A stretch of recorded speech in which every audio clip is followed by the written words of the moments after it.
स्वागत है आपका हाड़ा कॉम्पिटेटिव क्लास एच के मंच पर। अभिवादन स्वीकार करिएगा हिंदी शिक्षक राजस्थान से चंद्रभान सिंह हाड़ा का। विवेचना में आज हमारे विमर्श का जो बिंदु है वो क्लास 12th हिंदी साहित्य के विद्यार्थियों के लिए अंतरा भाग 2 से तुलसीदास। अंतरा भाग 2 में तुलसीदास जी का जो पाठ्यक्रम चयनित किया गया है या जो काव्यांश चयनित किया गया है उसका शीर्षक है भरत राम का प्रेम। पाठ विषय वस्तु है तुलसीदास जी की। पाठ्य पुस्तक जो अंतरा भाग 2 है उसमें संकलित अंश है। 2 पार्ट तुलसीदास जी के इस पाठ में लगाए गए हैं। भरत राम का प्रेम शीर्षक से एक अंश दिया हुआ है और जो दूसरा अंश है वो गीतावली से 2 पद आपके यहां पर दिए गए हैं।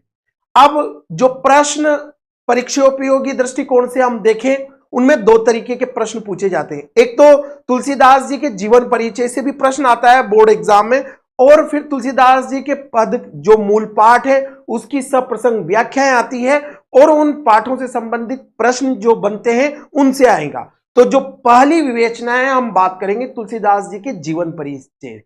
अब जो तुलसीदास जी का जीवन परिचय है उसको हम 12th के विद्यार्थियों के लिए कोट करते हैं एनसीईआरटी, जो उनकी पाठ्य पुस्तक अंतरा लगाई गई है उसमें जो जीवन परिचय दिया हुआ है एनसीईआरटी ने उसी को ही। तो बकौल एनसीईआरटी आप देखिएगा तुलसीदास जी का जीवन परिचय और उसके लिए जो हमने आधार लिया है वो एनसीईआरटी अंतरा भाग 2 के अनुसार। तो अंतरा भाग 2 तुलसीदास जी के जीवन के बारे में किस तरह के तथ्य हमारे बीच प्रस्तुत करती है, तो आइए देखते हैं। तुलसीदास जी का जो जन्म सम्मत और उनका जो समय या कालखंड की सीमा रेखा जो एनसीईआरटी बनाती है मित्रों वो है सन 1532 से 1623 की। यह अंतरा भाग 2 एनसीईआरटी पुस्तक से लिया गया है। तुलसीदास जी का जो जन्म है, अब जन्म स्थान बांदा जिले का राजापुर गांव।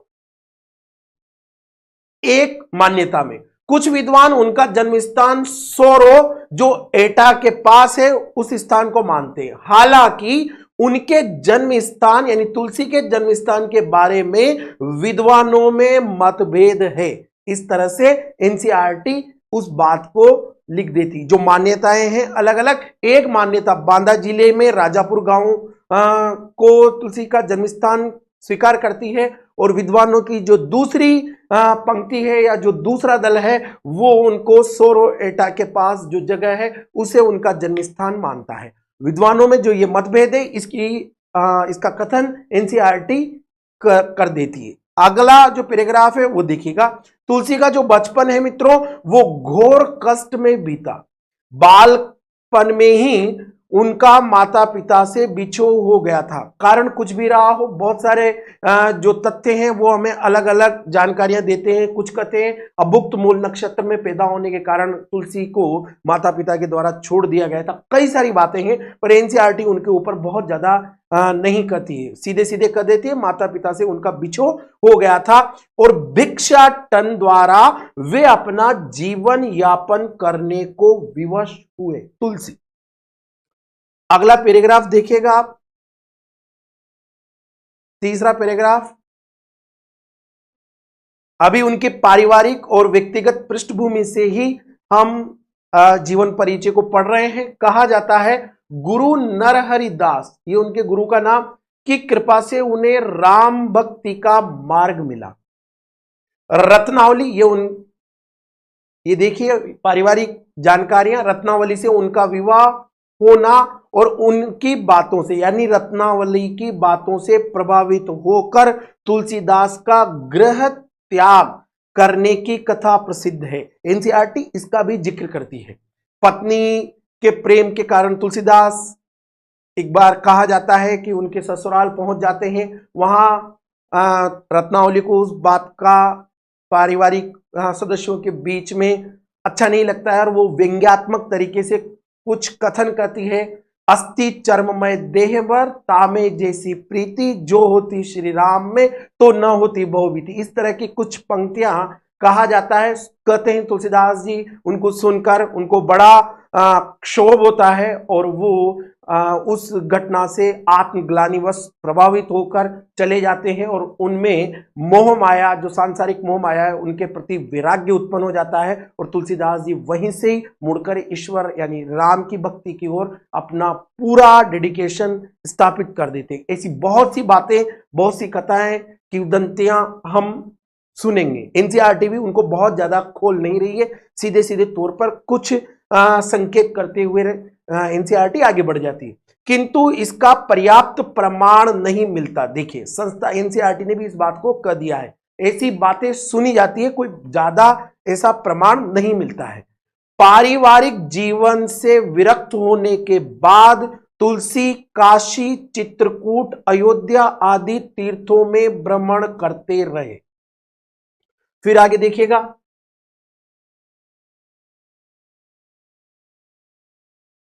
अब रामचरितमानस जो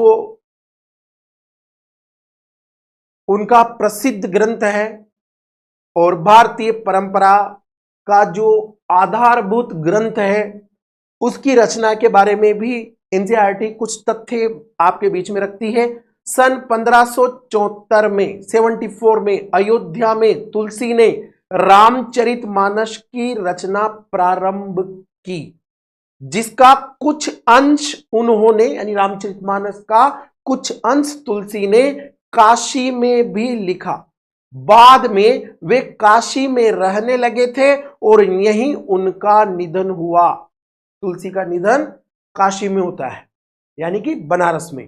तुलसीदास, अब यहां तक तो हुई उनकी पारिवारिक पृष्ठभूमि की बातें।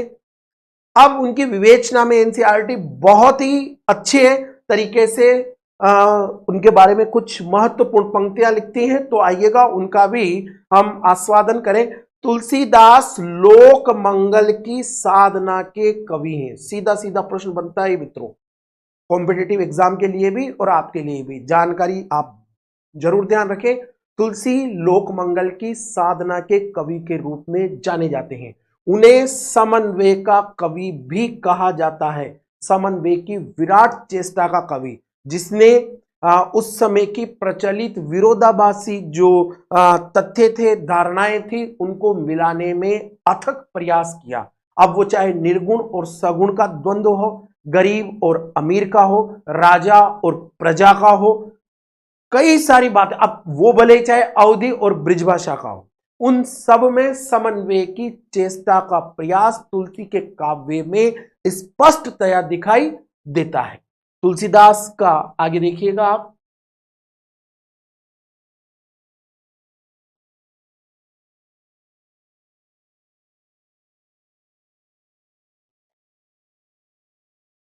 भाव जगत धार्मिक, सांस्कृतिक और सामाजिक दृष्टि से बहुत व्यापक है। तुलसी के काव्य की बात करें तो उसमें एक तो डाइवर्सिटी और फैलाव, यानी कैचमेंट एरिया जो तुलसी का है, भाव विस्तार का, वो बहुत अधिक है।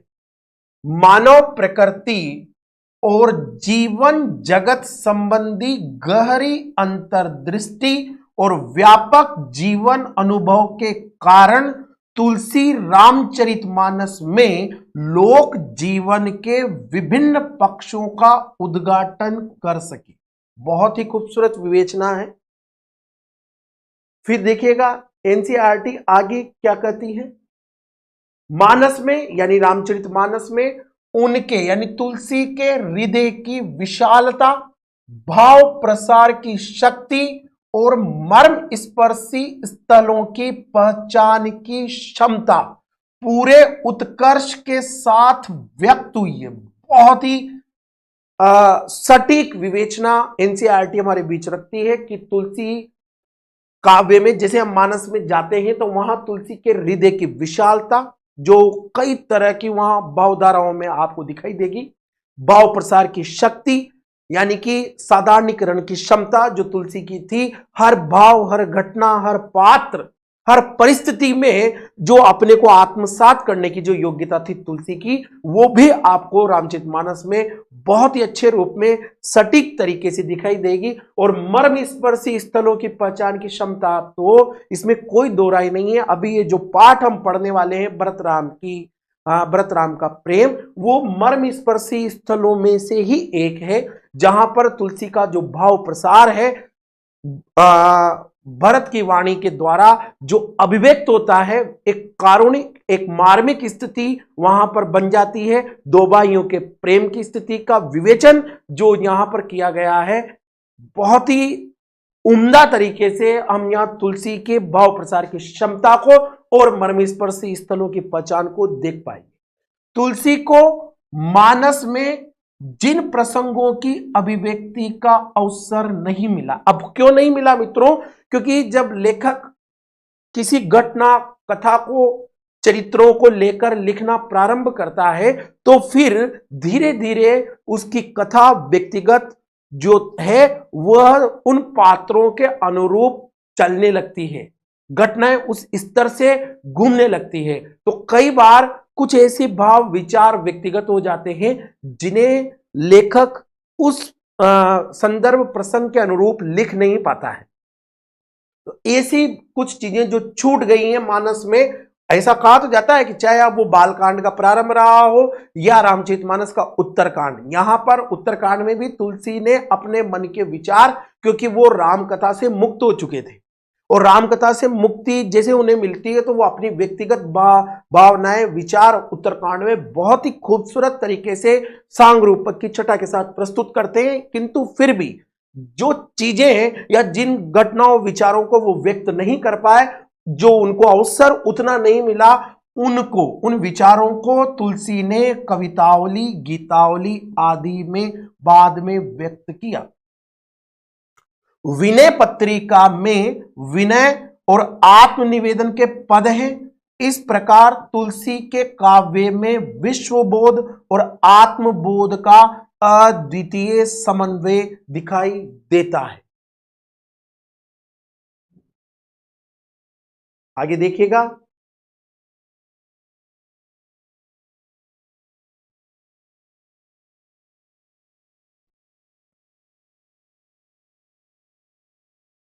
तुलसीदास की रचनाओं में भाव विचार काव्य रूप छंद विवेचन और भाषा की विविधता मिलती है।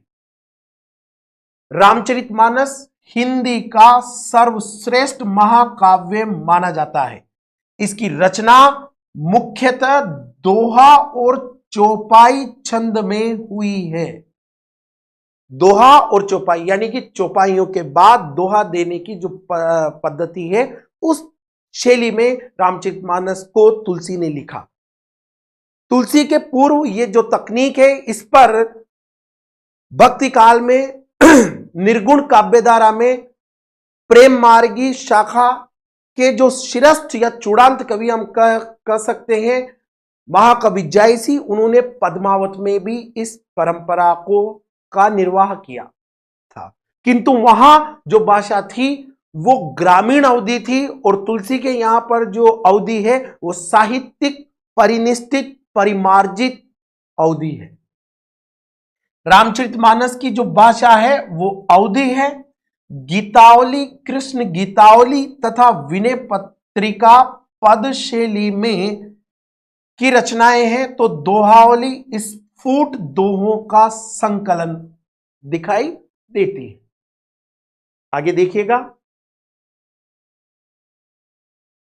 कवितावली कवित्त और सवैया छंद में रचित उत्कृष्ट रचना है। ब्रज और अवधि दोनों ही भाषाओं पर तुलसी का असाधारण अधिकार था। दोनों भाषाओं आप देख सकते हैं, जैसे रामचरितमानस आप देखें तो वहां पर जो तुलसी की भाषा है वो परिनिष्ठित परिमार्जित अवधि दिखाई देगी। और अगर यदि आप विनय पत्रिका को पढ़ेंगे तो विनय पत्रिका में तुलसी की जो भाषा है जिसमें वो लिखते हैं वो ब्रिज भाषा है। तो तुलसी का जो प्रभुत्व है वो दोनों भाषाओं पे जो अधिकार है वो बहुत ही उम्दा है, विश्वसनीय है। तुलसी कृत 12 कृतियां प्रामाणिक मानी जाती है। ये देखिए एनसीईआरटी ने भी इस बात को स्वीकार किया है कि तुलसी कृत कितनी रचनाएं प्रामाणिक मानी गई है कि 12 रचनाएं। परंतु रामचरितमानस कवितावली गीतावली और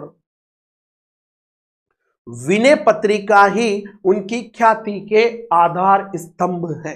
तो यह हुआ तुलसी का जीवन परिचय, क्योंकि जीवन परिचय से भी कुछ क्वेश्चन, जैसे कि राजस्थान बोर्ड में, बोर्ड ऑफ सेकेंडरी एजुकेशन से जो प्रश्न पूछे जाते हैं वहां पर राजस्थान में बहुत ज्यादा आते हैं।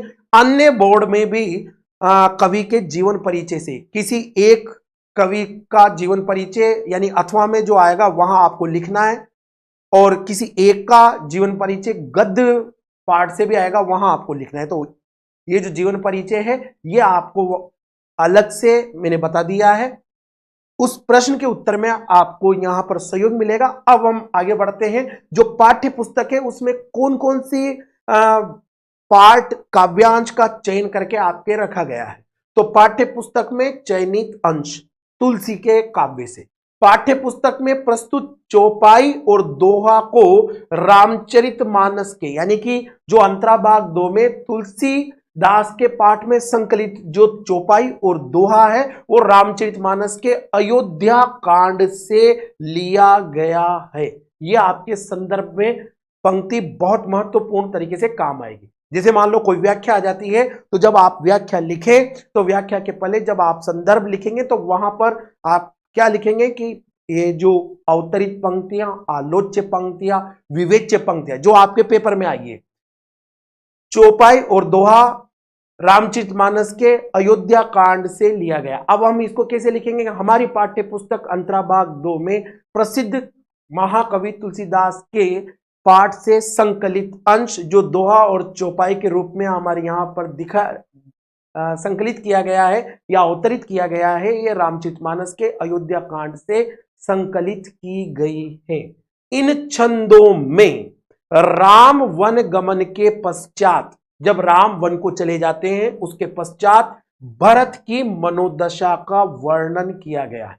इन पदों में जो अब हम पढ़ने वाले हैं, जो मैं अभी आपको जिनका सटीक अर्थ बताने का जो मैं प्रयास करूंगा, क्योंकि वो बहुत जरूरी है विषय वस्तु को आत्मसात करने के लिए, समझने के लिए, तभी हम उनसे पूछे जाने वाले प्रश्नों को अच्छे से दे पाएंगे। तो उन पदों में, उन दोहा और चौपाइयों में भरत की मनोदशा का वर्णन किया गया है। भरत जो है वो भावुक हृदय से बताते हैं कि राम का उनके प्रति, यानी भरत के प्रति अत्यधिक प्रेम भाव है। यानी राम बचपन से ही भरत को खेल में भी सहयोग देते रहते थे और उनका मन कभी नहीं तोड़ते थे। यानी राम के बारे में भरत कर रहे हैं कि वो बचपन से उनका साथ देते आ रहे हैं और उन्होंने कभी भी, राम ने भरत का मन नहीं तोड़ा। वे यानी भरत कहते हैं कि इस प्रेम भाव को भाग्य सहन नहीं कर सका और माता के रूप में उसने व्यवधान उपस्थित कर दिया। राम के वन गमन से अन्य माताएं और अयोध्या के सभी नगरवासी अत्यंत दुखी हैं। तो ये विषय वस्तु है जो आपके अयोध्या कांड से संकलित की गई है। इस पाठ के अब इसी में जो दूसरा अंश दिया गया है वो दिया गया है गीतावली से। गीतावली से भी 2 पद अंतराभाग 2 तुलसीदास के पाठ में संकलित किए गए हैं। तो गीतावली के 2 पद दिए गए हैं, जिनमें से प्रथम पद में राम के वनगमन के बाद माता कौशल्या के हृदय की विरह वेदना का वर्णन किया गया है।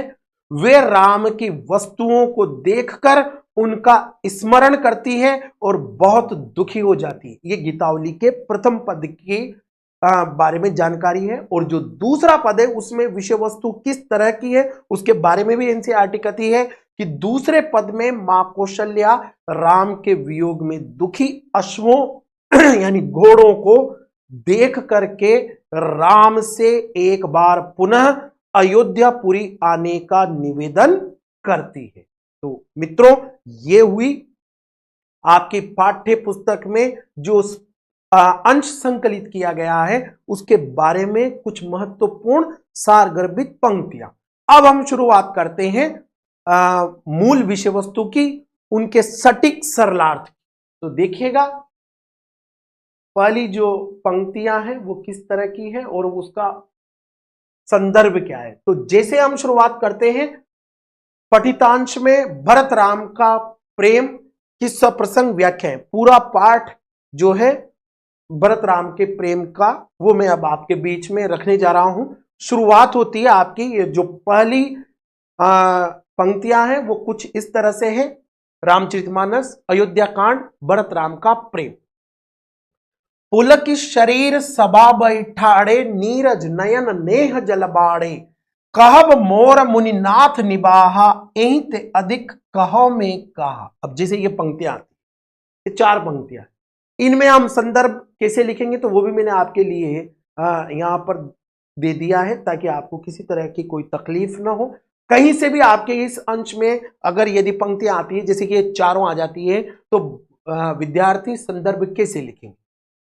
देखिए, मुखड़ा क्या होगा कि प्रस्तुत पंक्तियां यानी कि जो आई हुई है कोई सी भी गोस्वामी तुलसीदास द्वारा रचित रामचरितमानस नामक महाकाव्य के अयोध्या कांड से ली गई है। जैसे अब ये 4 आई हैं तो हम ऐसा लिखेंगे। दूसरा, इस अंश को हमारी पाठ्य पुस्तक अंतराभाग 2 में भरत राम का प्रेम शीर्षक से संकलित किया गया है। यह बनेगा आपका संदर्भ,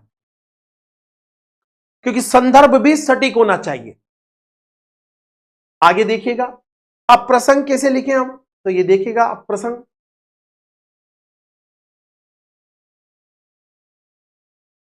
तुलसीदास ने भरत और राम के प्रेम का उल्लेख इन पंक्तियों में किया है।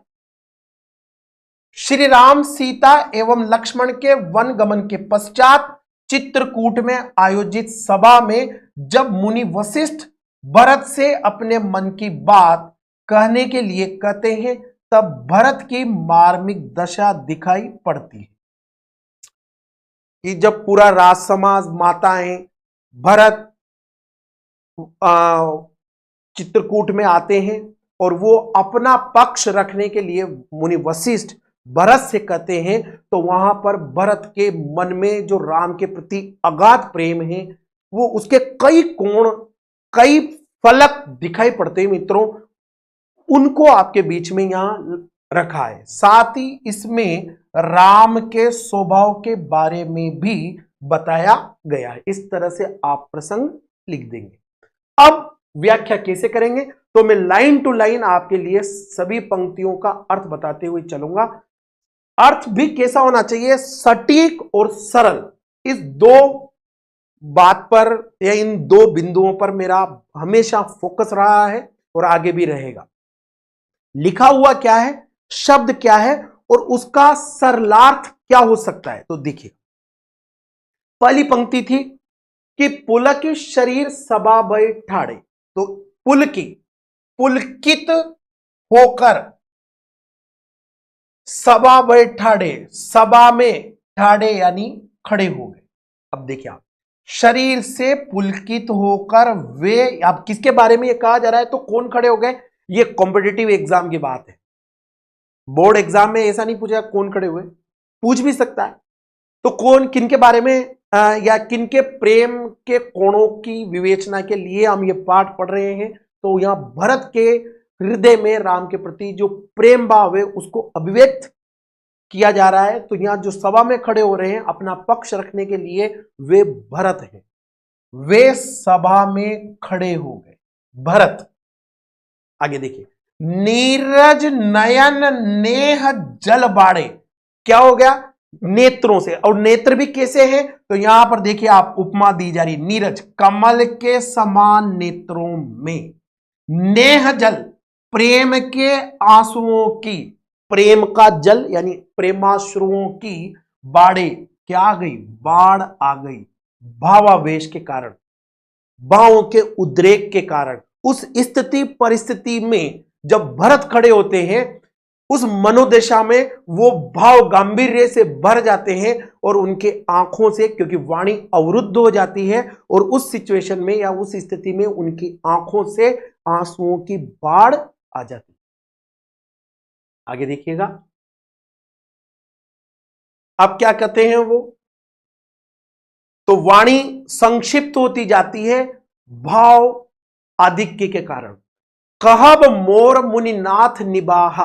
अब भरत क्या बोलते हैं? भरत बोलते हैं कहब मोर, मेरा कहना तो मुनिनाथ, मुनिनाथ ने यानी कि वशिष्ठ मुनि ने ही निबाहा, निभा दिया। अर्थात जो कुछ मैं कह सकता था वो उन्होंने कह दिया मेरी तरफ से, इसलिए ऐसा कुछ नहीं बचा जिसको कहने के लिए मुझे अवकाश या स्थान प्रदान किया जाए। जो मैं कहना चाहता था, जो मेरे विचार थे, वो तो मेरे से पहले मुनिनाथ ने ही कह दिया है। एही ते अधिक कहो मैं कहा, इससे अधिक, एही ते अधिक, इससे अधिक तो कहो मैं कहा, मैं क्या कहूं। अब उनसे अधिक मैं क्या कहूं, गुरु से अधिक क्या कहूं।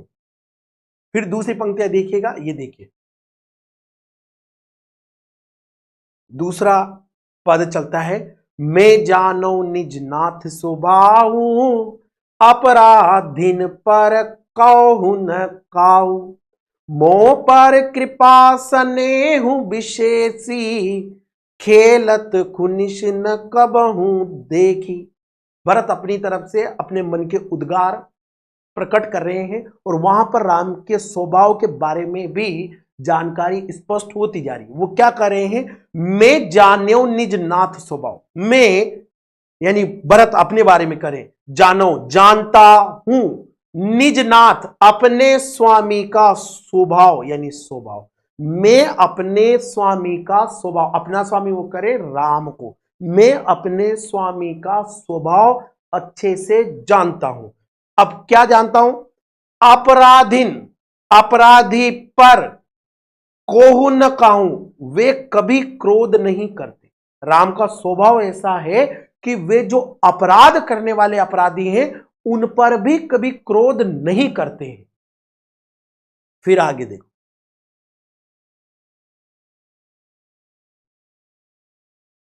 मोह पर कृपा स्नेहु विशेखी, और मुझ पर तो, मोह पर, मुझ पर तो कृपा, उनकी विशेष कृपा और स्नेह, विशेषी यानी विशेष, मुझ पर तो उनकी विशेष कृपा और स्नेह रहा है। राम तो ऐसे हैं कि जो अपराध करने वाले हैं अपराधियों पर भी कभी क्रोध नहीं करते, और मुझ पर तो राम का विशेष स्नेह और कृपा रही। खेलत खुनिश न कबहू देखी, खेलत खेल में भी, खुनिश यानी कि अप्रसन्नता या रीस, न कबहू देखी कभी नहीं देखी। मैंने खेल में भी भरत कर रहे हैं कि उनकी राम की अप्रसन्नता कभी नहीं देखी है। ऐसा कोई दिन नहीं है जब खेल में भी राम मुझसे कभी नाराज हुए हो। आगे देखिए, शिशुपन ते परिहरउन संगु, वो फिर आगे अपनी स्थिति भी स्पष्ट करें। शिशुपन बचपन से, ते परिहरउन संगु, मैंने भी नहीं छोड़ा उनका साथ, कबहु न कीन मोर मन भंगु, मैं प्रभु कृपा रीत जिए जो ही, हार्यों खेल जितावो मोहि। ये देखिए राम का फिर एक उनके स्वभाव का एक नया पक्ष उभर कर आता है इन चार पंक्तियों में। चार पंक्तियों में भरत ने जो कहा है उसको एक एक पंक्ति से मैं आपके बीच में रखना चाहूंगा। आप देखिएगा क्या कर रहे हैं भरत। भाइयों के प्रेम का बहुत ही उम्दा खूबसूरत जो मणिकांचन संयोग है यहां देखने को मिलेगा। मित्रों देखिएगा, शिशुपन ते परिहरउन संगु, भरत कहते हैं बचपन से ही, शिशुपन बचपन से ही, परिहरऊ यानी कि छोड़ा नहीं, न संगु मैंने उनका साथ बचपन से ही नहीं छोड़ा। इसका लक्ष्यार्थ क्या होगा? इसका लक्ष्यार्थ है कि मैंने कभी उनके प्रतिकूल आचरण नहीं किया और मन से सदैव उनके समीप रहा, ऐसा वो कहते थे। आगे देखिए, कबहु न कीन मोर मन भंगु, उन्होंने भी मेरे मन को कभी नहीं तोड़ा। कबहु न कीन मोर मन भंगु, राम ने भी मेरे मन के प्रतिकूल कोई काम नहीं किया। मैं प्रभु कृपा रीति जिए जोई, मैंने प्रभु की कृपा की रीति व्यवहार को जिए जो ही हृदय में भली भांति जो ही देखा अनुभव किया है। मैंने भी प्रभु की कृपा की रीति को हृदय में भली भांति देखा व अनुभव किया है। भरत करे अब क्या है उनकी रीति को, तो वो देखिए उनकी रीति ये है। किस रीति की ओर भरत संकेत कर रहे हैं? वो रीति कुछ इस तरह की है। हार्यों खेल, हारने पर भी खेल में जिता देते रहे हैं मोही यानी मुझे। जो राम है वो मेरे हारने पर भी खेल में प्रभु मुझे जिताते रहे हैं, जिता देते थे मेरा मन रखने के लिए। ऐसी उनकी रीति है जो मैंने देखी है, अनुभव की। ये चौपाइयों के बाद दोहा। महु सने संकोच बस सन्मुख कही न बेन, और दर्शन तृपित न आज लगी प्रेम पियासे ने। तो अर्थ देखिएगा आप, महु सने संकोच बस, महु यानी मैंने भी, सने प्रेम, संकोच और संकोच बस वशीभूत होकर, मैंने भी प्रेम और संकोच के वशीभूत होकर सन्मुख कहीं न बेन, कभी सामने मुंह नहीं खोला। मैंने भी प्रेम और संकोच के वश कभी सामने मुंह नहीं खोला। दर्शन तृपित न आज लगी। अब देखिए, प्रेम पियासे नेन, प्रेम के प्यासे मेरे नेत्र आज लगी, इसका मतलब होगा आज तक, अभी तक। दर्शन तृपित न, प्रभु के राम के दर्शन से तृप्त नहीं हुए। भरत जी कह रहे हैं कि प्रेम प्यासे नेत्र, मेरे जो प्रेम के प्यासे मेरे जो नेत्र है आज लगी, आज तक दर्शन तृपित न, प्रभु राम के दर्शन से तृप्त नहीं हुए हैं। उनमें अभी भी उनको देखने की चाह बनी हुई है। वो निरंतर प्रभु को देखते रहना चाहते हैं। कौन? मेरे ये प्रेम के प्यासे नेत्र। इस तरह से ये पहला कड़वक कंप्लीट होता है चौपाई और दोहों के साथ। अब अगले में वो फिर कथन करते हैं कि विधि न सकेओ सही मोर दुलारा। ऐसा जो हमारा भाइयों का पारिवारिक जो प्रेम था राम प्रभु का मेरे प्रति, विधाता की ओर, अब ये जो इतना बड़ा घटनाक्रम हुआ और आज मुझे ये दिन देखना पड़ा कि मेरे जो ऐसे प्रभु हैं, मेरे जो ऐसे भ्राता हैं जो मुझसे इतना स्नेह करते थे, आज वो यहां वन में है भाभी और भैया के साथ, मुझे आज वहां उनके बिना अकेले जीवन जीना पड़ रहा है। तो उस घटनाक्रम के बारे में वो कहते हैं, क्या कहते हैं कि विधि न सकेओ सही मोर दुलारा, नीच बीच जननी मिस मारा, और यहों कहत मोहि आज न शोभा, अपनी समझी साधु सुचि को भा। अब देखिए क्या कहते हैं वो, तो एक एक लाइन उठाता हूं मैं।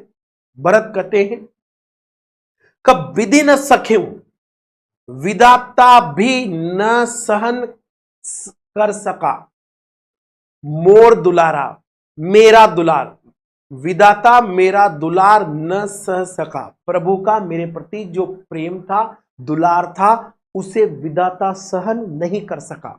और विधाता ने क्या किया? नीच बीच जननी मिस मारा, उसने नीच माता के बहाने, ये नीच विशेषण है किसके?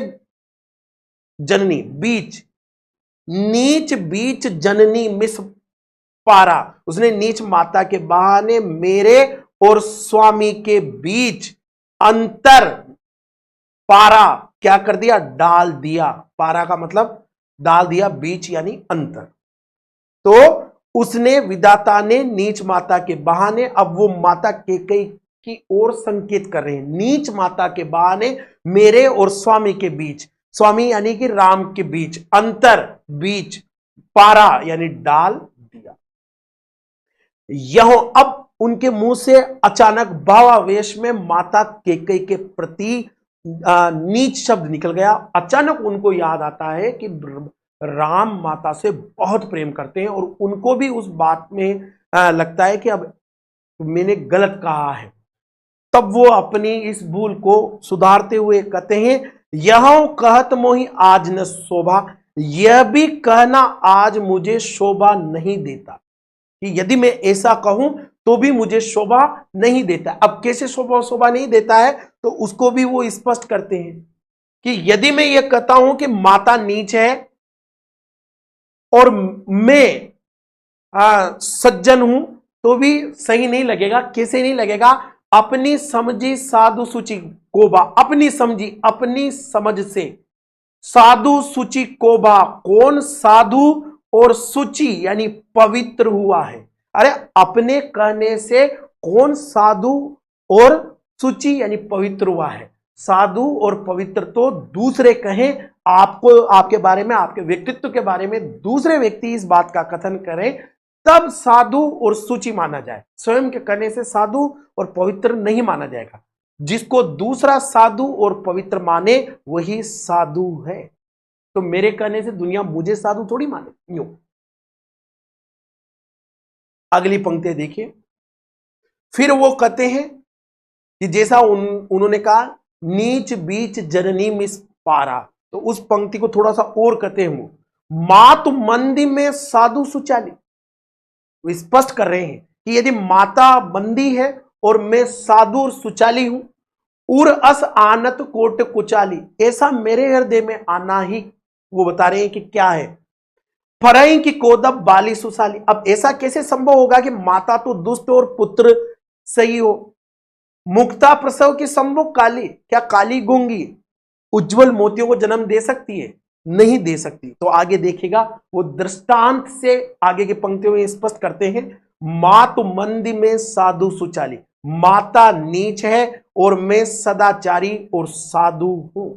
यदि मैं ऐसा कहता हूं, उर अस आनत कोटि कुचाली, ऐसा उर यानी हृदय में लाना ही, आनत लाना ही, कोटि कुचाली करोड़ों दुराचारों के समान है। कुचाली का मतलब दुराचारों के समान है। यदि मेरे मन में ऐसा भाव भी जन्म लेता है तो आगे देखिएगा,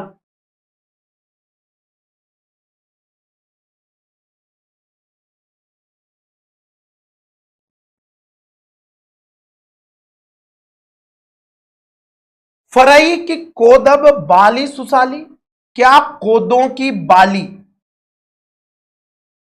एक अनाज है, जंगली घास, तो क्या कोदों की बाली उत्तम धान फल सकती है? नहीं फल सकती। जंगली घास से उत्तम धान पैदा नहीं हो सकती। दृष्टांत है। उसी तरह से मुक्ता प्रसव की संभुक काली, क्या काली गोंगी उज्जवल मोती उत्पन्न कर सकती है? ये दूसरा दृष्टांत है, यानी नहीं कर सकती। तो उसी तरह से नीच माता यदि मैं कहता हूं और उससे साधु पुत्र का जन्म हो जाए, यह संभव नहीं है। भरत खुद अपने मन में इस तरह के भाव लाकर अपने उद्गार व्यक्त कर रहे हैं। आगे देखिएगा, अगली पंक्तियां पुनः आपके बीच रखता हूं। सपनेऊ दोषक लेस न काहू, मोर अभाग उददी अवगाहू। अब वो फिर विचारों में डूब जाते हैं और भरत अपने मन के उद्गार कहते हैं कि अगर यदि मैं इस तरह के घटनाक्रम के लिए माता को दोषी देता हूं तो भी उचित नहीं है। ये तो मेरा घोर अभाग्य ही है जो मुझे आज ये दिन देखने पड़े हैं। बिनु समझे निज अग परिपाकू, जार्यों जाय जननी कह काको। तो आगे देखिएगा, सपन्यों दोषक लेस न काहू, स्वप्न में भी किसी को दोष का लेश भी नहीं है। स्वप्न में भी किसी को मैं दोष का एक लेश मात्र भी उत्तरदायी नहीं समझता हूं। मोर अभाग उददी अवगाहू, मेरा अभाग्य ही, जो मेरा अभाग्य है, उददी वो क्या है? अथाह समुद्र है। अवगाहू अथाह उददी यानी समुद्र, जो मेरा अभाग्य है वही अथाह समुद्र है। भरत ने कह दिया है। आगे देखिएगा, बिनु समझे, फिर वो खुद अपने बारे में बता रहे हैं, निज अग परिपाकू, वो क्या करे, समझे बिना ही, बिनु समझे, बिना समझे ही निज मैंने अग परिपाकू, मैंने अपने पापों का परिणाम समझे बिना ही, अग यानी पाप, परिणाम, अपने पापों का परिणाम समझे बिना ही मैंने क्या कर दिया है, जारियों जाय जननी कही काकू, जननी यानी माता को क्या कर दिया, कही काकू, कटु वचन कहकर जारियों जाए व्यर्थ ही जलाया है। यानी मैंने क्या कर दिया, मैंने अपने पापों का परिणाम समझे बिना ही माता को कटु वचन, जैसे कि नीच माता के बारे में उन्होंने कहा ना, ऊपर कहा था, तो कटु वचन कहकर व्यर्थ ही उनके हृदय को जलाया है। नोट, माता के प्रति कही गई कटु उक्तियों पर वो यहां पर प्रायश्चित प्रकट कर रहे हैं। फिर अगली पंक्तियां देखिएगा, हृदय हेरि हार्यों सब ओरा, यही बाती भलेऊ भल मोरा, गुरु गोसाई साहिब सिय रामो, लागत मोहि नेक परिणामो। फिर आगे देखिएगा आप क्या करे भरत, तो भरत जी करे हैं, हार्यों हेरी, हृदय हेरी हार्यों सब ओरा, हृदय में सब ओर, सब ओर, चहु ओर, चारों दिशाओं में, हार्यों, हेरी, हेरी यानी खोज कर हार गया, मैं अपने हृदय में सब ओर खोज कर हार गया, क्या मेरी भलाई का कोई साधन मुझे नहीं सूझता, मुझे ऐसा कोई साधन नहीं दिखता जिससे मैं मेरा भला कर सकूं। एक ही बाती भले बल मोरा, आगे वो कहते एक ही बाती, एक ही प्रकार से भले ही बल मोरा, भले ही निश्चय ही मेरा भला है, एक ही प्रकार से मैं अपना भला कर सकता हूं। क्या, गुरु गोसाई साहिब सिय रामो, आगे वो कराए, वो कहते हैं वो यह है कि गुरु महाराज गोसाई सर्व समर्थ हैं और श्री सीताराम जी मेरे स्वामी हैं। यहां का अब वो आगे प्रकट कर रहे हैं, कल लागत मोहि नीक परिणामों, कि इतनी दिव्य विभूतियां और मेरे अपने यहां विराजमान है, इसलिए लागत मोहि नीक परिणामों, मुझे इसी से परिणाम मुझे अच्छा जान पड़ता है, मुझे लगता है मेरे हित में कोई अच्छी बात हो सकती है, क्योंकि यहां गुरु सर्वसमर्थ और श्री सीताराम जी मेरे बीच विराजमान है, तो मुझे लगता है कि मेरे भले के लिए कुछ न कुछ यहां हो सकता है। साधु सभा गुरु प्रभु निकट, कहूं सुथल सती भाव, और प्रेम प्रपंचों की झूठ फुर, जानहि मुनि रघुराव। तो भरत जी यहां पर दोहे में अपने विचार व्यक्त करते हुए कहते हैं, तो देखिए आप, साधु सभा गुरु प्रभु निकट, साधु सभा गुरु प्रभु निकट, साधुओं की सभा में गुरु प्रभु निकट, गुरु जी और स्वामी प्रभु श्री राम के समीप, कहूं सुतल, वो क्या करे, एक तो साधुओं की सभा है, दूसरा गुरु और प्रभु श्री राम मेरे निकट है, और कहूं सुतल, इस सुतल, सुतल यानी पवित्र तीर्थ स्थान में मैं सत्य भाव से कहता हूं। उन्होंने सारी सिचुएशन क्लियर कर दी। सभा गुरु विद्वान व्यक्तियों की है, गुरु वशिष्ठ विराजमान है, प्रभु श्री राम उपस्थित है, ये जिस जगह में वो खड़ा हूं, ये जो सभा लगी हुई है, ये इस स्थान जो है वो पवित्र है, और मैं सत्य भाव से आपके बीच अपने विचार अभिव्यक्त कर रहा हूं। अब क्या विचार अभिव्यक्त कर रहे हैं भरत जी, वो कहते हैं कि ये जो सारा घटनाक्रम आप लोगों को दिखाई दे रहा है, ये क्या है, प्रेम प्रपंचु, ये प्रेम है या प्रपंच छल कपट है, कि भाई एक तो हो सके मैं छल कपट से ऐसा व्यवहार कर रहा हूं, कि प्रेमवश कर रहा हूं, या छल कपट है, ये झूठ, ये झूठ है या फिर सत्य है, सच है, जानई मुनि रघुराव, इसे सर्वज्ञ मुनि वशिष्ठ जी और अंतर्यामी श्री रघुनाथ जी यानी भगवान श्री राम जानते हैं कि ये जो घटना हो रहा है ये जो क्रियाकलाप हो रहे हैं ये झूठ है, सच है, प्रेम है या छल कपट है, इसके बारे में ईश्वर और मुनिनाथ जानते हैं। आगे देखिएगा।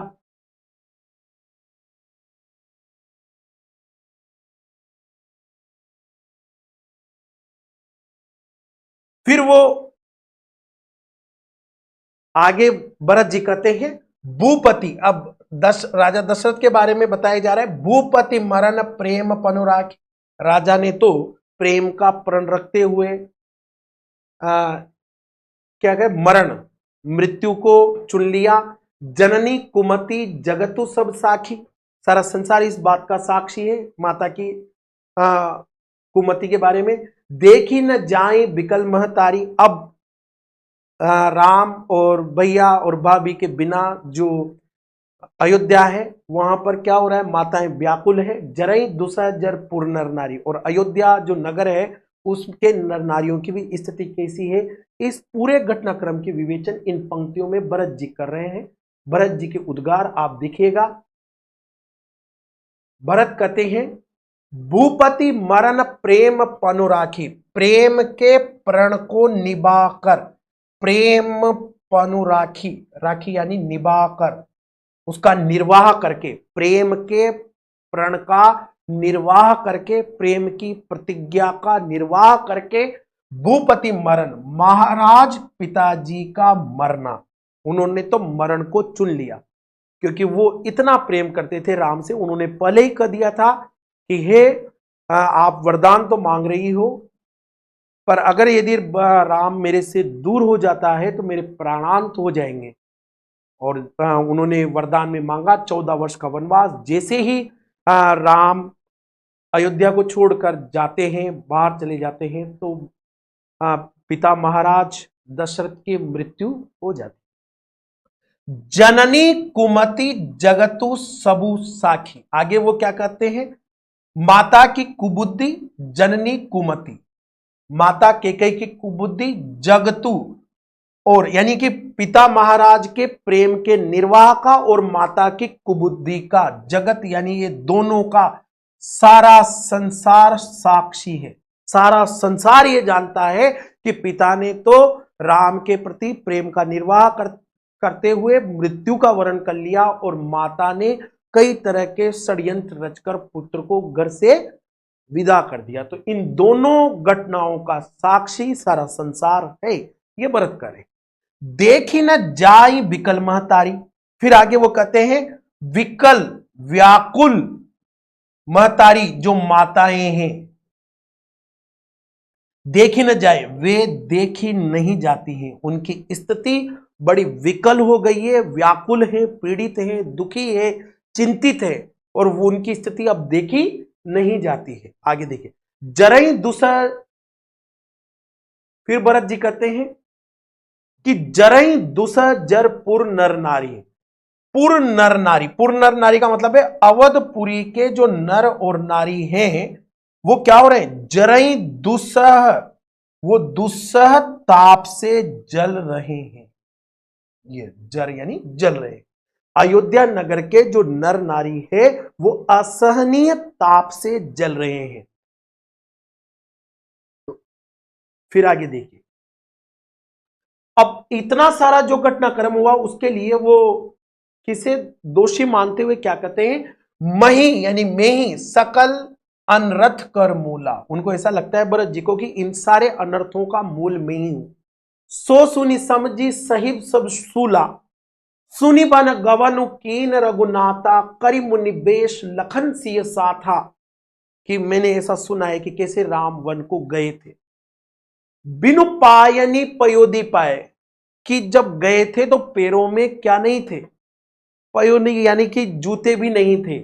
सकल साखी रहूं यही गाएं, बौरी निहारी निषाद स्नेहू, और फिर जब वहां जंगल में गए, अपनों ने तो राम को घर से विदा कर दिया, निकाल दिया, और जब निकाला तो वो भी ऐसी स्थिति में, और जो पराए थे जब वो जंगल में गए तो निषाद राज ने जो उनके प्रति प्रेम दिखाया, कुलिश कठिन और भय न बेहूं, तो ये देखकर भी मेरा कठोर हृदय जो है वो विधा क्यों नहीं। तो ये फिर एक पंक्तियां उभर कर आती हैं। चलिएगा इनका सटीक अर्थ देखते हैं। मही सकल अनर्थ कर मूला, भरत कहते हैं मैं ही इन सारे अनर्थों का मूल हूं, मेरे ही वजह से ये सारी घटनाएं हुई, इनके मूल में मैं ही हूं। माता कैकेयी के मन में अगर यदि मुझे राजा बनाने का विचार नहीं आता तो इतना बड़ा घटनाक्रम नहीं होता, इसलिए भरत को लगता है कि ये सारी जो घटनाएं हुई है इसके मूल में मैं ही हूं। सो सुनी समझी सहिब सब सूला, यह सुन और समझकर, सुनी सो यानी यह सब कुछ सुन और समझकर, सहिव सब सूला मैंने सब दुख सहा है, ये सुन समझकर मैंने सब दुख सहा है। सुनी बन गौनु कीन रघुनाथा, वो आगे कह रहे हैं कि रघुनाथ जी मैंने सुना है कि क्या हो गए, वन को चले गए। वन गवनु कीन, रघुनाथ ने वन गमन किया, वन को गमन किया, पर कैसे किया, करी मुनि वेश, किस वेश में वो गए, मुनि वेश में गए, मुनियों जैसा वेश धारण करके मैंने सुना है कि जो रघुनाथ जी है वो वन को गए। वो राजा जो कि अयोध्या पर राज करने के लिए विराजमान होने वाला था, वो उसको मुनियों के वेश में जंगल को जाना पड़ा।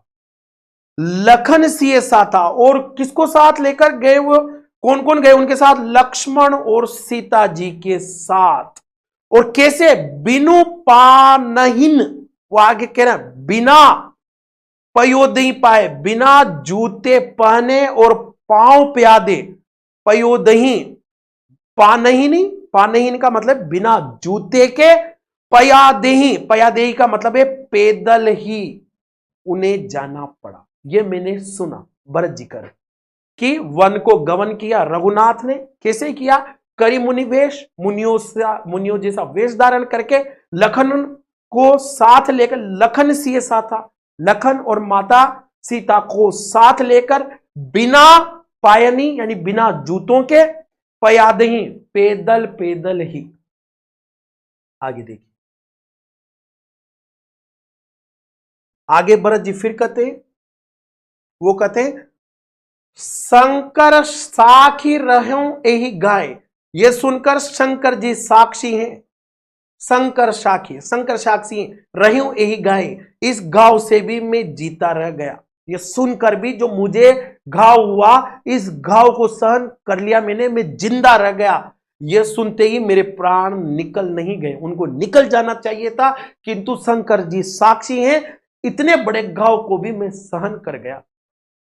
फिर निषाद राज बहुरी निहारी निषाद सनेव, फिर निषाद राज का जो प्रेम, सनेव यानी प्रेम, देख कर भी, यानी भैया भाभी और भ्राता यानी लक्ष्मण के प्रति निषाद राज का प्रेम देख कर भी, कुलिश कठिन उर, वज्र से भी कठोर हृदय में भयउ न बेहू, बेहू यानी छेद, छेद नहीं हुआ, ये फटा नहीं, कि निषाद राज का इतना प्रेम देखकर भी मेरा हृदय फटा नहीं, कि जो मैं तो उनका जो भाई हूं, भाई ने की वजह से तो प्रभु को वन में जाना पड़ा है, और जो निषाद राज है उनका जो प्रेम था भैया के प्रति, भाभी के प्रति, इतना जबरदस्त प्रेम देखकर भी मेरा हृदय है वो फटा क्यों नहीं, फट जाना चाहिए था उसको।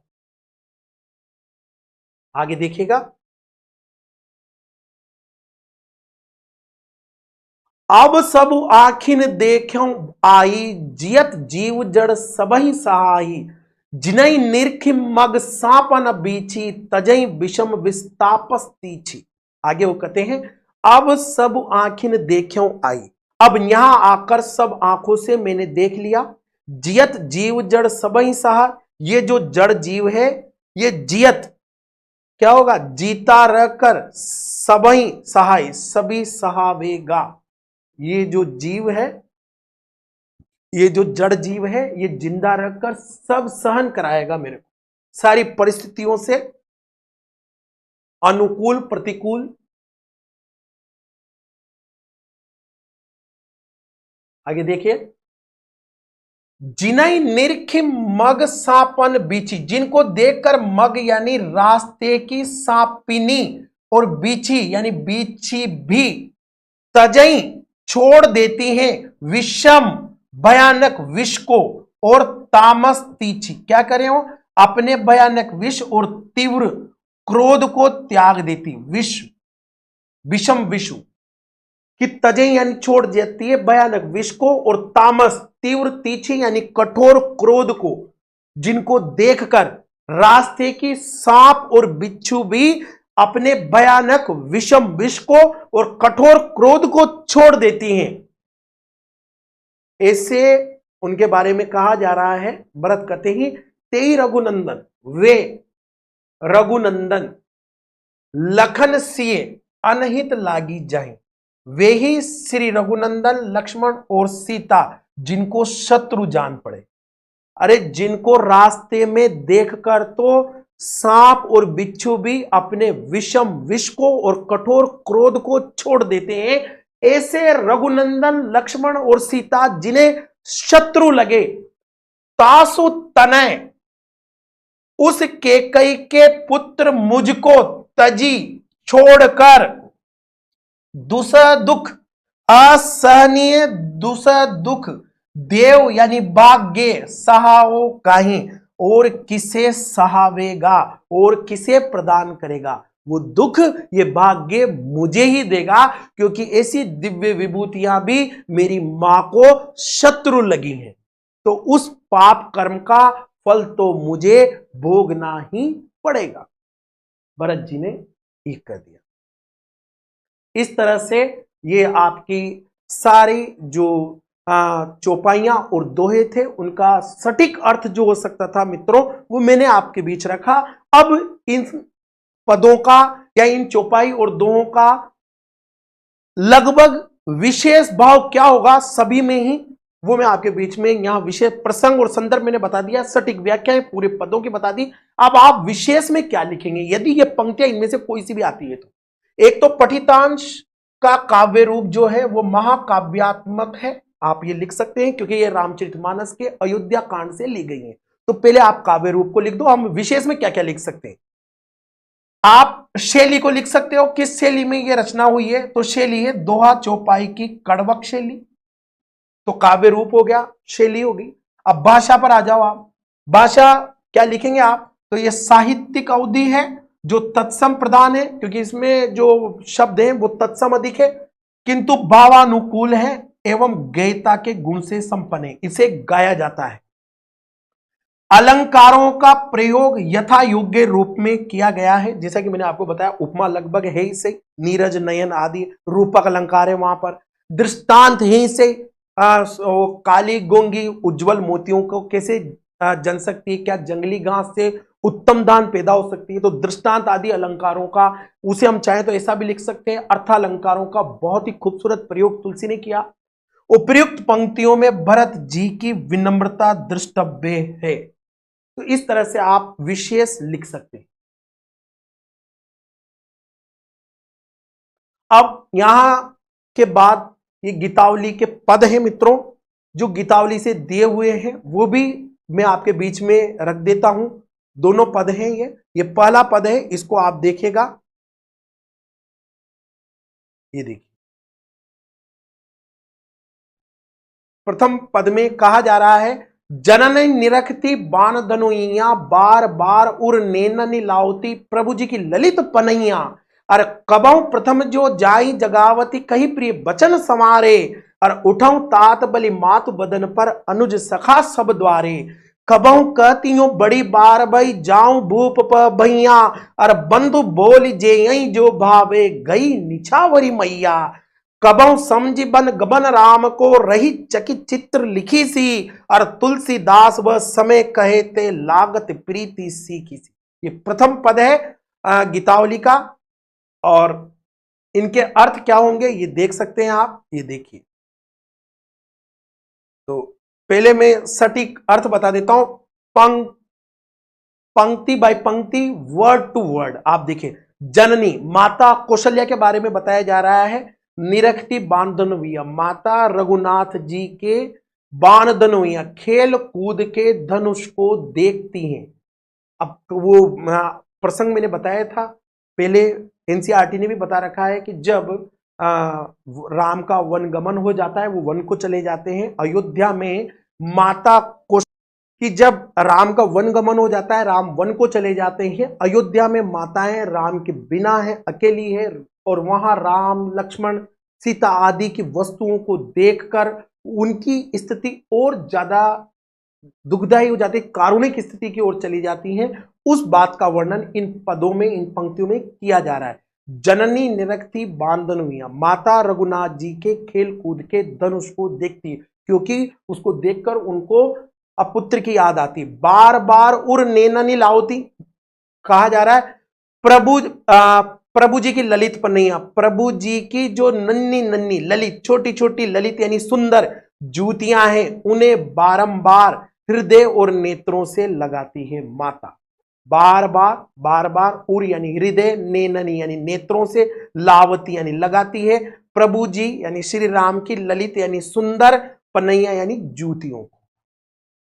फिर देखिए, कबहु प्रथम जो जाई जगावती, कभी कभी क्या होता है, वो पहले की बात ही, जब राम अयोध्या में थे और जब वो रहते थे, उनको सुबह सुबह जब जगाने जाती थी माता, उसी प्रकार वो अभी भी कभी कभी पहले की बात थी, सवेरे ही मंदिर में जाकर जाई जगावती कई प्रिय वचन संवारे, इस प्रकार के प्रिय वचन कहकर जगाने लगती है। क्या करती है?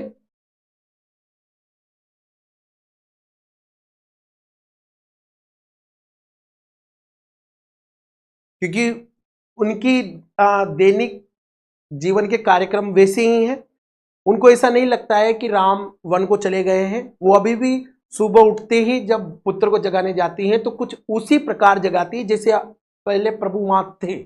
और वो क्या कहती हैं कि उठो तात, हे तात उठो, बलि मातु वदन पर, आपके मुख चंद्र पर माता बलिहारी जाती हैं, अनुज सखा सब द्वारे। और क्या कहती हैं, देखो सारे अनुज भाई और आपके मित्रगण सखागण जो है वो द्वार पर खड़े हैं, अतः आप जग जाए। फिर आगे पंक्तियां देखिएगा, कबहु कहती हूं, और कभी कहती है इस प्रकार से, बड़ी बार भई, हे भैया बहुत विलंब हो गया है, जाऊं भूप भैया, महाराज के पास चले जाओ, क्योंकि वो आपका इंतजार कर रहे होंगे। बंधु भोली जेहि जो भावे, अपने साथियों बंधुओं को बुलाकर जो रुचे वो भोजन करो, क्यों? गई निछावरी मैया, माता तुम पर निछावर होती है। फिर आगे की पंक्तियों में अर्थ देखिएगा, कबहु समझीवन गमन राम को, और कभी जब उनको राम का वन गमन स्मरण हो जाता है तो वो क्या होती है, राम को रही चकित चित्र लिखी सी, वो चकित होकर चित्र लिखी सी रह जाती है, जिसे चित्र में लिखित हो जड़वत हो जाती है। जब उनको राम का वन गमन स्मरण हो जाता है, याद आ जाती है कि राम तो वन को चले गए हैं, इस घटना इस जैसे उनके जहन में आती है तो वो चित्र लिखित सी हो जाती है। तुलसीदास व समय, उस समय तुलसीदास जी कहते हैं कि उस समय का वर्णन करने से तो ते लागती, ऐसा लगता है प्रीति सीखी सी, कि वो प्रीति सीखी हुई सी जान पड़ती है, क्योंकि सत्य प्रेम होने पर तो उनका वर्णन ही नहीं हो सकेगा, चित्त विवश होकर विरह अग्नि में दग्ध हो जाएगा। एक अर्थ तो ये होगा। दूसरा अर्थ इसका क्या हो सकता है वो भी मैं आपके लिए बता देता हूं। दूसरा अर्थ इन पंक्तियों का होगा मित्रों कि माता कौशल्या की स्थिति उस समय जब उनको एक समय तो वो बहुत खुश है, उनको लगता है कि भाई बेटा यहीं पर है, और वो उसको जगाने के लिए जाती। अचानक जब उनको याद आ जाती है कि वो तो वन को चले गए हैं, तो माता की स्थिति चित्रलिखित सी हो जाती है, तो अचानक हर्ष की स्थिति विषाद में बदल जाती है। तो इस समय की स्थिति में माता कैसी नजर आती है, तो माता कौशल्या की स्थिति उस मोरनी के समान हो जाती है जो अपने पंखों को देखकर नाचती रहती है हर्ष में, और जब अचानक उसकी नजर मोरनी की अपने खुद के पैर की ओर पड़ती है तो वो उदास हो जाती है, क्योंकि ऐसा कहा जाता है कि मोरनी के पैर उतने खूबसूरत नहीं होते इसलिए वो पैरों को देखकर तो उदास हो जाती है, किंतु पंखों को जब देखती है तब बहुत खुश होती है। जब राम का उनको ये पता होता है कि वो यही है तब तो वो खुश है, किंतु अचानक जब उनके स्मरण में आ जाता है कि वो तो वन चले गए हैं तो वो दुखी है। तो ये पहला पद हुआ मित्रों। दूसरे पद की ओर देखिएगा, मैं आपका ध्यान चाहूंगा, ये दूसरा पद है। राघव एक बार फिर आओ, ए बरबाज बिलो के आपने बहुरव बनहि सिधाओ, और जे पाए पाए पोखी कर पंकज बार बार चुचकारे, क्यों जीवई मेरे राम लाडले ते अब निपट बिसारे, भरत सोगुनी सार करत है अति प्रिय जानि तिहारे, तदपि दिन ही दिन होत झांवरे मनहु कमल हिम मारे, और सुनौ पथिक जो राम मिलहि बन कहियो मातु संदेशो, और तुलसी मोही और सब हिंते इनको बड़ो अंदेशो। ये पद है। उक्त पद की ये देखिएगा सटीक सरलार्थ।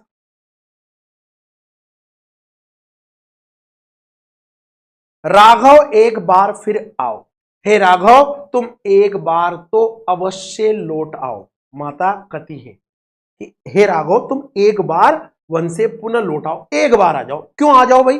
कि ए बार बाज बिलो के आपने, ये अपने इन श्रेष्ठ बर, श्रेष्ठ बाजी यानी घोड़ों को बिलो की यानी देख कर, एक बार अपने इन श्रेष्ठ घोड़ों को देखकर बहुरो फिर भले ही बन ही सिधाओ, वापिस फिर वन में चले जाना, किंतु एक बार आकर अपने इन श्रेष्ठ घोड़ों को देख जाओ। क्यों? कि जे पय पाए, जिन्हें तुमने दूध पिलाकर पोखी कर पंकज अपने ही कर कमलों से पुष्ट कर बार बार चुचकारे, बारंबार चुचकारा था, अत्यंत स्नेह किया था, प्रेम किया था।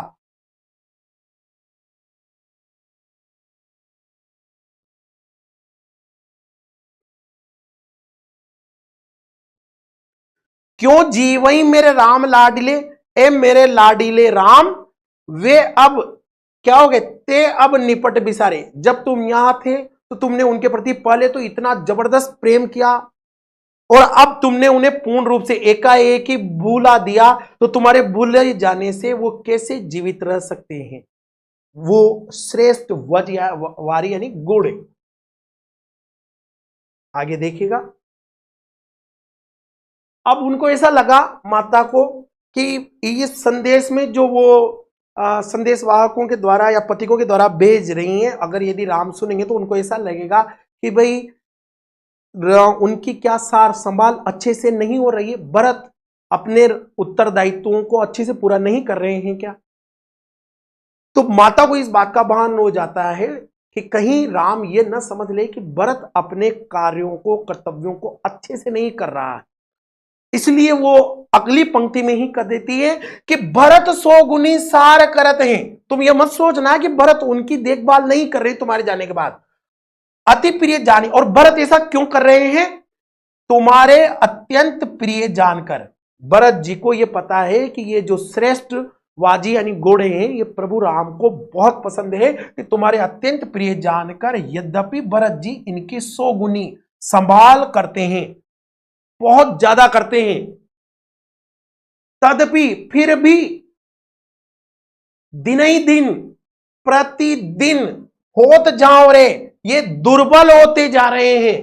मनो मानो कमल हिम मारे, इनकी स्थिति क्या हो गई? पाले के मारे हुए कमल के समान ये दिन प्रतिदिन दुर्बल होते जा रहे हैं। यहां उत्प्रेक्षा अलंकार। सुनो पथिक जो राम मिलहि बन, माता कहती है हे पथिकों सुनो, यदि तुम्हें वन में राम मिल जाएं तो कहियो मातु संदेश हो, तो तुम उनसे माता का यही संदेश कहना। की कौन सा संदेश कहना? कि तुलसी मोही और सबहिंते इनको बड़ो अंदेशो, मुझे सबसे बढ़कर इन घोड़ों की ही चिंता है। यह संदेश तुम जाकर राम को जरूर कह देना कि मुझे सबसे अधिक चिंता इन श्रेष्ठ घोड़ों की। तो इस तरह से साथियों, प्यारे बच्चों, ये जो क्लास 12th ऐच्छिक हिंदी के विषय में आपके अंतराभाग 2 में तुलसीदास जी के पाठ में जो कवितांश संकलित किए गए थे भरत राम के प्रेम और ये गीतावली के पदों को, उसका सटीक सरलार्थ क्या हो सकता है वो मैंने आपके बीच प्रस्तुत किया। मित्रों, इन जानकारियों के लिए या इस प्रस्तुतिकरण के लिए जहां से मुझे सहयोग मिला है वो आधार ग्रंथ भी मैंने दे दिए हैं। ये जो आधार ग्रंथ है एनसीईआरटी पाठ्यक्रम के अंतराभाग 2 है, इससे जीवन परिचय लिया गया है। गीतावली जो गीता प्रेस गोरखपुर से प्रकाशित होती है, वहां से मैंने गीतावली का सटीक सरलार्थ आपके बीच लगाया है। और रामचरितमानस के अयोध्या कांड से जो दोहार चौपाइयां दी गई है वो हनुमान प्रसाद पोद्दार जी की ली गई है। और अयोध्या कांड ही प्रोफेसर वासुदेव सिंह जी का जो प्रकाशित होता है वहां से आपके बीच में जानकारियां रखने का प्रयास किया है। मित्रों, फिर भी अगर यदि प्रस्तुतिकरण में किसी तरह की कोई त्रुटि हो जाती है तो उसे मानवीय भूलवश आप ध्यान न दें। आगे आप निरंतर पढ़ते रहें, आगे बढ़ते रहें। मैं संदर्भ, प्रसंग और संदर्भों के साथ आपके बीच यथा योग्य प्रयास करता रहूंगा। निरंतर ये जानकारियां आप तक पहुंचाता रहूंगा। आप पढ़ते रहें, आगे बढ़ते रहें। और प्लीज अगर यदि यहां तक आप देख रहे हैं, आपको ये लगता है कि जानकारियां आपके उपयोगी हैं, तो प्लीज लाइक करें, शेयर करें, ज्यादा से ज्यादा बच्चों तक पहुंचाने में मदद करें। जय हिंद, जय भारत।